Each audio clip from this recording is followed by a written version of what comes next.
Laissez-moi vous dire que le Hyundai Santa Fe 3 a développé un problème dont il est généralement gênant d'aborder le sujet, une MST. On pourrait croire qu'une voiture familiale n'en souffre pas. Pourtant c'est le cas. Ses propriétaires l'appellent le fameux entretien de la transmission intégrale.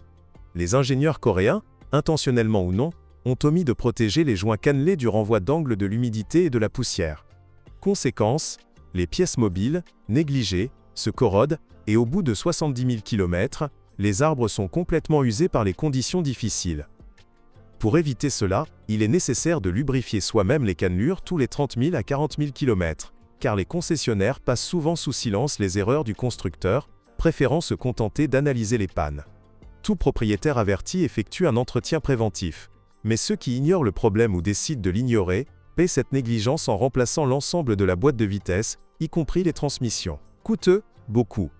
Mais ce n'est pas tout.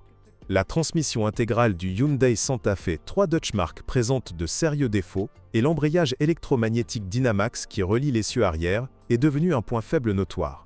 Un seul mauvais appui sur l'accélérateur sur une surface instable, par exemple, lorsque les roues avant sont sur la glace et les roues arrière sur l'asphalte, et on entend un bruit sourd à l'arrière.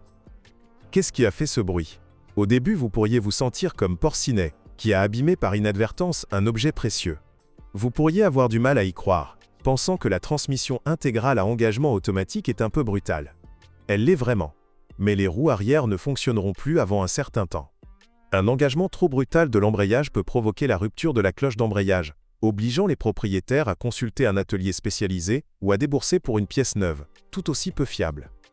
Parfois, aucun message d'erreur n'apparaît sur le tableau de bord lorsque ce type de dysfonctionnement se produit, et vous ne pouvez découvrir ce qui s'est passé que dans une situation où la transmission intégrale est plus que jamais nécessaire. Lors de l'inspection d'un Hyundai Santa Fe 3 d'occasion en été, la seule façon d'exclure un dysfonctionnement est d'utiliser un pont élévateur. En hiver, démarrez simplement rapidement sur la glace et assurez-vous que l'essieu arrière s'engage. Les autres composants de la transmission du Santa Fe DM présentent beaucoup moins de problèmes. La boîte manuelle elle-même est indestructible, et le seul souci concerne l'embrayage, et même dans ce cas, seulement après 150 000 km. La transmission automatique A6LF2/3 est un peu plus fine. Certains propriétaires ont même dépassé sa durée de vie totale, qui oscille en moyenne entre 200 000 et 250 000 km, selon les conditions d'utilisation et les pratiques d'entretien. Pour prolonger sa durée de vie, il est préférable de changer l'huile tous les 40 000 km.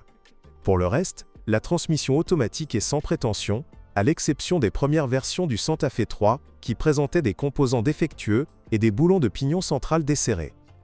Non, le grippage des cylindres est rare avec le moteur 2,4 litres G4KEHN. Il n'y a pas de problème majeur ou fréquent, et la durée de vie du moteur permet au moins 300 000 km sans révision majeure. Si quelque chose vous gêne, ce sont généralement des fuites d'huile inoffensives, provenant par exemple du carter d'huile ou du carter moteur avant, carter de chaîne. La chaîne elle-même remplit sa fonction comme elle le devrait, et les problèmes d'étirement prématuré, comme sur le Rio Solaris, ne se produisent pas ici. Le moteur G6 DF de 3 litres en V est rare, mais en trouver un aussi original est rare. C'est comme un W12 pour Touareg dans un Hyundai Santa Fe. Inutile de chercher ce moteur d'occasion, car il est légèrement moins fiable que son homologue de 2,4 litres. La cause était la consommation d'huile. Le problème apparaît généralement et s'aggrave après 100 000 km en raison de l'accumulation de calamine sur les pistons et les segments. Décarboner le moteur tous les 50 000 km permettra de retarder la mort inévitable de l'ensemble cylindre-piston, et le moteur durera probablement plus de 250 000 km. Sinon c'est peu probable. Le système de distribution du Santa Fe 3.3, sans poussoirs hydrauliques, représente un autre inconvénient majeur. Tous les 100 000 km, le jeu des soupapes devra être ajusté, et il y en a 12 pour chaque moitié du moteur.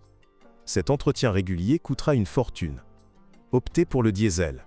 Si vous vidangez régulièrement et utilisez un diesel de haute qualité, le 2.2 D4HB est parfaitement sûr à faible kilométrage. Le seul petit bémol est la courte durée de vie du volant bimasse sur les versions à boîte manuelle. À 200 000 km, la pompe d'injection est déjà très usée, et il est inutile d'attendre les premiers signes avant-coureurs à ce kilométrage, car les copeaux de la pompe détruiraient instantanément les coûteux injecteurs. Il est préférable de remplacer la pompe d'injection immédiatement plutôt que de reconstruire tout le système d'alimentation. Ne vous attendez pas à des surprises avec le turbo avant 250 000 km. il ne fera pas de bruit et ne pompera pas d'huile dans l'admission. Il est préférable de se concentrer sur le système de recirculation des gaz D, échappement EGR, qui encrasse rapidement le conduit d'admission de suie. Il reste deux options pour résoudre ce problème. Nettoyer régulièrement le collecteur et le corps de papillon, ou effectuer un léger réglage de la puissance en désactivant la vanne EGR. Je ne sais pas pour vous, mais je préfère la deuxième option. La fiabilité des composants du châssis du Hyundai Santa Fe est comparable à celle de la plupart des véhicules similaires. Ses performances sont généralement moyennes. Les points faibles sont les roulements de roues, dont la durée de vie est d'environ 50 000 à 60 000 km. À 100 000 km, les bagues et les jambes de force stabilisatrices s'usent, puis à 150 000 km, les rotules et les bagues arrière des bras de suspension avant commencent à s'user.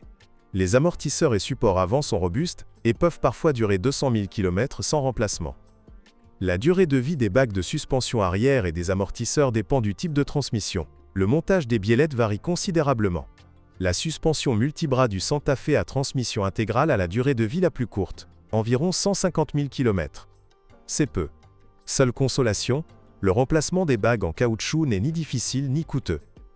Les versions à traction avant sont légèrement plus fiables, mais il est peu probable qu'elles dépassent les 200 000 km sans cogner. La voiture est un peu lourde. La carrosserie du Hyundai Santa Fe 3 est celle qui a reçu le moins de critiques. Elle ne rouille pas, et la peinture ne s'endévsie et caille pas sans raison. Elle est fiable. Les grippages de la trappe à carburant sont rapides et faciles à réparer, et curieusement, les propriétaires peuvent les réparer eux-mêmes. Malheureusement, les fuites chroniques au niveau des butées de porte ne peuvent être réparées qu'en remplaçant les pièces. Pour le reste, la carrosserie résiste mieux aux intempéries qu'un Volkswagen Touareg, par exemple. Parmi les équipements auxiliaires, les premiers à commencer à fuir sont les tuyaux de climatisation, ce qui signifie que le système doit être fréquemment rempli de fréons ou que les tuyaux doivent être réparés pour être ressoudés. Le système électrique du Hyundai Santa Fe 3 est également sujet au dysfonctionnement. Il arrive que la connexion électrique du bloc de boutons du siège conducteur tombe en panne. Cependant, les pannes les plus fréquentes concernent les capteurs de stationnement et la caméra de recul. Le câblage autour du pare-choc arrière est pratiquement sans protection contre la saleté, ce qui entraîne la perte de connexion de divers systèmes en raison du manque d'intérêt des ingénieurs coréens pour une réparation appropriée. Bien sûr, n'importe quel électricien automobile compétent peut résoudre ce problème en 1 heure, mais son ampleur altère l'esthétique générale de la voiture. Le système audio d'origine est encore plus décevant. Il est réparable. Cependant, seuls quelques privilégiés se chargeront de ressouder et de remplacer la carte, et il n'est pas garanti que ce soit le cas dans votre ville. Si vous trouvez une solution satisfaisante, n'oubliez pas de mettre à jour l'autoradio sous Android et votre musique sonnera comme neuve.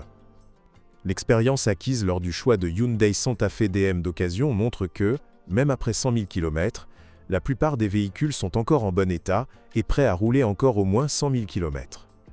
Presque tous les propriétaires préfèrent prévenir les problèmes de transmission intégrale plutôt que de remplacer des composants importants ultérieurement. C'est une grande voiture familiale donc il y a peu de voitures endommagées et celles qui ont été peintes en usine ne bénéficient généralement que de réparations esthétiques. La carrosserie, les phares et les vitres résistent généralement bien à un kilométrage élevé. Après 100 000 km, l'intérieur du Santa Fe est presque toujours ambigu. Le volant semble avoir roulé 300 000 km, le pédalier 50 000 km et le siège conducteur en cuir 100 000 km. Globalement, hormis le volant, la voiture paraît usée, mais reste néanmoins dynamique. Les revendeurs voient parfois un potentiel de profit dans ce modèle, mais les risques potentiels liés à la transmission intégrale les découragent clairement. Quoi qu'il en soit, il est déconseillé d'acheter une voiture chez un revendeur.